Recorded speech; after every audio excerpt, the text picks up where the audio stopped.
हिमाचल प्रदेश में राज्यसभा चुनाव के दौरान बागी विधायकों को क्रॉस वोटिंग के जरिए जो चोट बीजेपी ने कांग्रेस को दी थी, शनिवार को उसकी चोट और गहराती दिखी। कांग्रेस के 6 बागी विधायकों ने और 3 निर्दलीय विधायकों ने शनिवार को दिल्ली में बीजेपी का दामन थाम लिया। इसका असर प्रदेश के सियासी समीकरणों पर पड़ता नजर आ रहा है। प्रदेश में सत्ता में बने रहने के लिए जहां कांग्रेस को बहुमत के लिए सिर्फ 1 सीट जीतनी होगी, तो वहीं बीजेपी के सामने 9 सीटें जीतने की चुनौती होगी।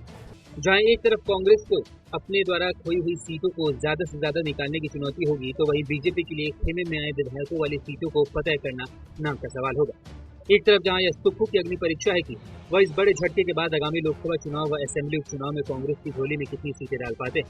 तुक्कू के सामने एक और चुनौती है कि वह आगे पार्टी को ऐसे सजाएं कि उसमें और टूट ना हो पाए। बीजेपी का पिछड़ा रिकॉर्ड और कांग्रेस में तुक्कू विरोधी खेमे के तेवरों को देखते हुए इसकी प्रबल संभावनाएं दिख रही। ऐसे में देखना होगा कि क्या कांग्रेस चुनाव के बाद प्रदेश सरकार का चेहरा बदल पाती है कि नहीं। बीजेपी में दाखिल होते समय सुधीर शर्मा ने प्रदेश कांग्रेस के पास कोई विजन न होने का आरोप लगाते हुए कहा था कि कांग्रेस सिर्फ पीएम मोदी की आलोचना करती है। शर्मा की दलील थी कि जब हम लोगों से किए गए वादे पूरे नहीं कर पा रहे तो विधायक होने का क्या मतलब। इसलिए राज्यसभा चुनाव में हमने हर्ष महाजन को वोट दिया, जो हमारे राज्य से। दूसरी ओर पूर्वी कांग्रेस विधायक राजेंद्र राणा का कहना था कि कांग्रेस सरकार प्रदेश के लोगों से की गई गारंटी पूरी नहीं कर रही। हम लोगों के प्रति जवाबदेह हैं, लेकिन जब लोगों ने हमसे पूछा तो हमारे पास कोई जवाब नहीं था। सीएम तानाशाह बन गए हैं और लोगों को अपमानित कर रहे हैं। वही अपने साथियों के बीजेपी में जाने पर सीएम सुखविंदर सिंह सुक्खू ने कहा कि आया राम गया राम और धनबल की राजनीति करने वालों ने देवभूमि के जनादेश से धोखा करके आज अपना ठिकाना चुन लिया।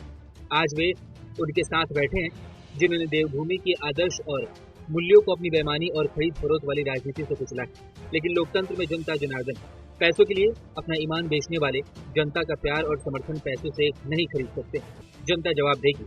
हालांकि अभी तो आंकड़े सीएम सुक्खू के पक्ष में हैं, लेकिन चुनाव के बाद बीजेपी उनकी सरकार को गिराने की कोशिश करेगी। अपने 6 विधायकों की अयोग्यता के बाद 68 सदस्यीय सदन में विधायकों की संख्या 59 रह गई। अब बहुमत का आंकड़ा फिलहाल 29 है। वहीं कांग्रेस का संख्या बल 39 से गिरकर फिलहाल 33 रह गया। पूर्ण बहुमत के लिए कांग्रेस को 35 सीटें चाहिए। अगर कांग्रेस 1 सीट भी जीत लेती है तो बराबरी पे आ जाएगी। तब स्पीकर को मिलाकर आंकड़ा 35 का होगा, जबकि बीजेपी के पास वहां 25 विधायक। नमस्कार, मैं हूं मानक गुप्ता।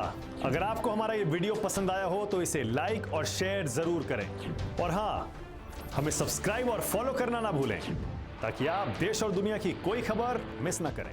तो जुड़े रहिए हमारे साथ और देखते रहिए न्यूज़ 24।